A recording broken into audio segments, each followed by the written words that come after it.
कार्तिक महात्म्य द्वितीय अध्याय। ब्रह्मा जी बोले, हे पुत्र, जो व्यक्ति तुलसी की मंजरी सहित भगवान शालिग्राम का एक बूंद चरणामृत पान करता है वह ब्रह्म हत्या जैसे बड़े बड़े पापों से मुक्त होकर वैकुंठ को प्राप्त करता है। इसमें कोई संदेह नहीं है। जो भगवान शालिग्राम की प्रतिमा के आगे अपने पितरों का श्राद्ध करता है उसके पितरों को तत्काल वैकुंठ प्राप्त हो जाता है। जो भगवान श्री शालिग्राम की मूर्ति दान करता है उसे समस्त पृथ्वी के दान का फल प्राप्त होता है।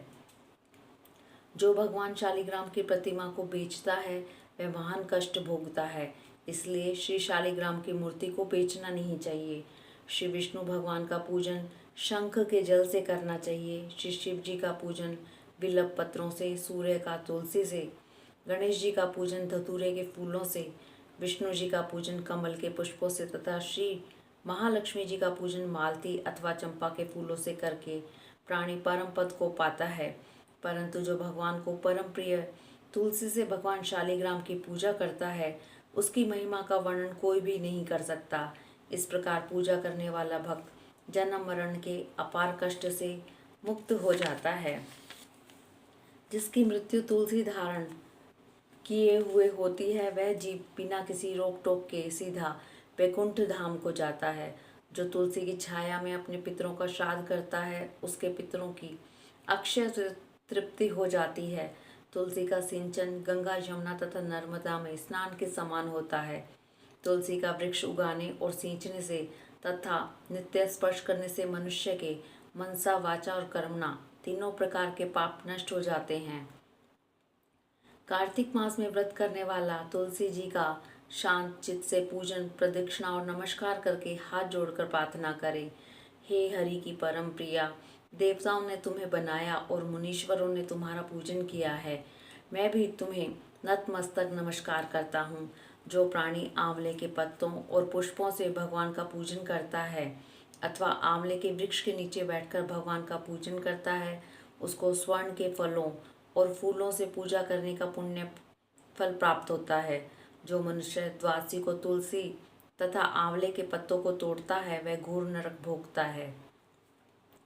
प्रत्येक मनुष्य को चाहिए कि कार्तिक मास में आंवले के फल, तुलसी और गोपी चंदन की माला धारण करे। ऐसा करने से वह आवागमन के चक्र से मुक्त हो जाता है। कार्तिक मास में स्नान और व्रत करने वाले मनुष्य को चाहिए कि वह ब्राह्मणों को भोजन कराने के पश्चात चंदन, पुष्प, पान तथा दक्षिणा देकर संतुष्ट करे। संपूर्ण कार्तिक मास में पृथ्वी पर शयन करने, ब्रह्मचर्य का पालन करने, पत्तल में भोजन करने और मौन व्रत से प्राणी परम वीर, धीर, गंभीर और कीर्तिवान होता है। जो मनुष्य एक समय आंवले के वृक्ष के नीचे पूर्ण कार्तिक मास भोजन करता है उसके 1 वर्ष के समस्त पाप नष्ट हो जाते हैं।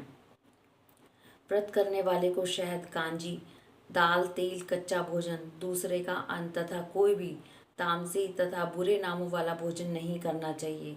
रविवार को आंवला खाना भी वर्जित है। देव, गो, वेद तथा दूसरों की निंदा नहीं करनी चाहिए। अंडे, मांस इत्यादि का सेवन तो क्या, ध्यान भी नहीं करना चाहिए। मिट्टी में उत्पन्न हुआ नमक, मसूर, बासी भोजन, तांबे के पात्र में डाला हुआ दूध इत्यादि ये सब मांस के समान ही माने जाते हैं, अतः इनका प्रयोग भी नहीं करना चाहिए। केवल स्वयं अपने लिए बनाया गया भोजन भी मांस के समान होता है, अतः किसी दूसरे को खिलाने के बाद ही स्वयं भोजन करें। लहसुन, प्याज, फूल गोभी, गाजर, जंगली घिया, बैंगन, पेठा तथा दोबारा पकाया भोजन व्रत में नहीं खाना चाहिए।